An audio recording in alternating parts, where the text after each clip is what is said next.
Communications Officer for Swansea Greenpeace. Thanks to Alison for organising this event.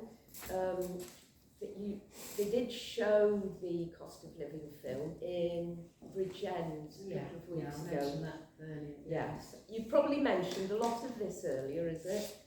Well, I missed a bit. Okay, well I'll whip through it quickly just in case. So you've given everyone details of where the toilets are and all that. So, okay, so Greenpeace Swansea has organised the event to bring the community together and discuss the dual crises of cost of living and climate emergency and how they're linked, which Alison said.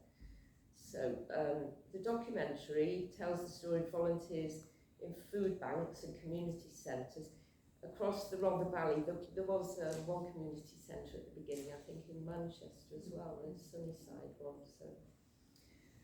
And the 4 women are sharing how people in the communities are feeling neglected, left behind by the government, facing enormous energy bills. More people rely on the community to help put the food on the table and provide a warm refuge.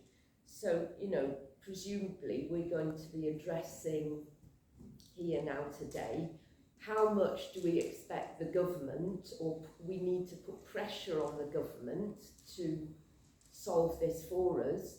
And it's probably a 2-pronged approach, isn't it? How much do we need to sort of motivate ourselves in communities and provide things from the ground up, really? So it's always that dual edge, probably. I mean, they were amazing what they were doing in the communities, but they did say that there are limitations to that. They don't have the resources. We need to put pressure on the government to provide more resources. You know, a lot of money is wasted, as we know. So, so Greenpeace believes that there are common solutions. So these are their suggestions. The UK needs to see massive investment in renewable energy, which will bring down energy bills, as we'll no longer be dependent on the changes in prices of fossil fuels, and also reducing carbon emissions. And we need properly insulated homes.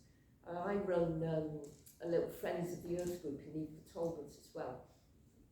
And I noticed, I did some research for something a couple of weeks ago, and Swansea and Neath Talbot are the 4th and 5th boroughs in Wales with the highest proportion of non-insulated homes. So it could have even been in the UK actually, so it's really high, and we need to do something about that. I mean, years ago there were more grants available, and of course they seem to be going.